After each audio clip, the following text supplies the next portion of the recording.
id Software's Doom Eternal is nearly upon us, and comes with a wide array of tools for slaughtering the hapless legions of hell.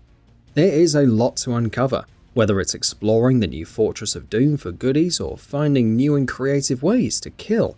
Here are a few tips to keep in mind that should make life as the Slayer somewhat easier. Chainsaw changes. You've probably noticed more chainsaw usage than with Doom 2016. That's because on top of max ammo in weapons being lower, thus necessitating the need to constantly rip open enemies for more, the chainsaw works differently. It now passively recharges up to at least one use. You still gather fuel to add more charges, but this is meant more for killing larger demons. Regardless, for the most part, it's a good idea to cull lesser foes whenever the weapon is available. Reloading Blood Punch. The Blood Punch is a very useful new melee attack. It can decimate an enemy's armor in quick fashion, and is just great for battering medium-sized foes. That being said, it does require recharging. Stack up some glory kills, which you'll be doing anyway, and your punching needs should be sorted. Exploiting enemy weaknesses. With how enemy weaknesses work, you're encouraged to use certain mods and weapons against foes to gain an advantage. This can be used when using the shotgun sticky bomb mod to destroy an arachnotron's tail, or firing a frag grenade into a cacodemon's mouth to stagger it. Of course, it could also be something as simple as using the heavy cannon's precision bolt to shoot the cannons off a mancubus or a revenant. Meat hook grappling. One of the coolest new additions to the super shotgun this time is the meat hook. This grappling hook lets you latch onto enemies and blast them up close. It serves as an excellent movement tool, but keep in mind that the meat hook can only grapple onto enemies, not the environment. A small thing, but still important. Chrono Strike. Runes are back, and arguably better than ever. One rune in particular, Chrono Strike, adds some slow-mo to the action. When equipped, hold down the aim button in mid-air and everything will slow down, letting you line up sniper shots and target weak points with ease. The rune drains with use and takes time to recharge, so don't rely on it too much. Alternating grenades. Like Doom 2016, the Slayer has different grenades. However, it's now possible to equip 2 grenades at once so that you can have frag grenades and ice grenades on standby. You should also make it a point to alternate between them, since they're on separate cooldowns. For even more explosive fun, use the Equipment Fiend rune. This will decrease the cooldown of equipment when killing enemies that have been affected by said equipment. So, freeze and explode foes, get the benefits of reduced cooldown, and then freeze and explode some more. Kill or be killed. Found yourself on the back foot in a fight with health dwindling? Keep pushing forward and glory killing. The lower your health, the more health you receive from kills, so it's possible to back off from tougher foes, seek out weaker enemies to glory kill, and top yourself back up in a hurry. Ripertorium.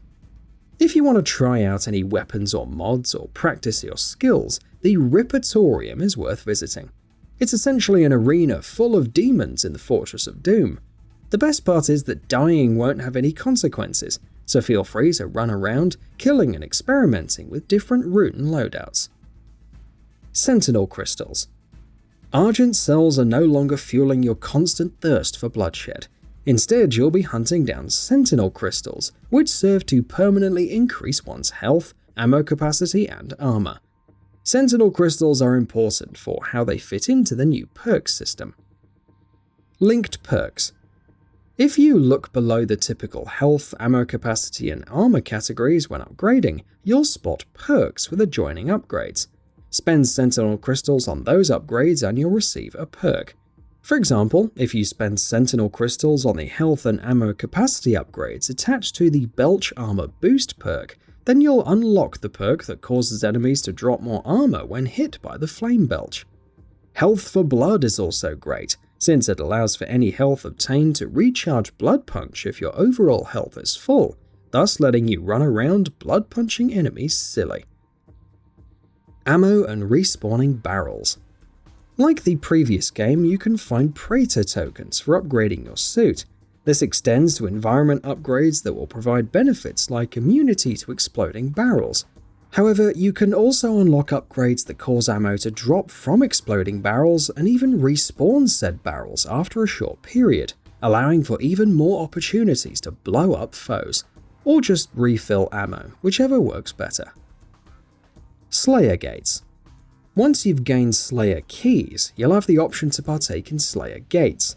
These are optional encounters full of challenging foes. Completing them will net weapon points and an Empyrean Key. However, any ammo or extra lives spent in a Slayer Gate won't be restored once used, so be careful when the gauntlet is thrown down. Extra lives. Let's talk a bit more about extra lives. These can be found throughout levels, but they don't work on a checkpoint or continue system. Instead, when taking a fatal blow, the extra life will be consumed as you're temporarily immune to any incoming damage. You'll recover all of your health and get a chance to reposition before entering the fray once more. Prioritize Archvials. The Archvial returns in Doom Eternal, and its presence can make life difficult as it buffs demons in the vicinity to move faster and deal more damage, which is bad given how frantically enemies are trying to kill you already. Find and kill the Archvial quickly, using a blood punch to destroy its shield before taking it down. Fast travel. Want to collect everything in a level? You could go back using Mission Select, but there is another option. Once you're near the end of a mission, you can fast travel back to specific regions and try to find any missing collectibles, upgrades, and items. Fast travel can only be used once the mission is nearly completed, but can be reused as much as one desires within once unlocked. And that wraps it up. If you like what we're doing, please consider subscribing to our channel. We upload new videos daily, so make sure you don't miss them by subscribing. We appreciate your support, and we thank you for checking us out.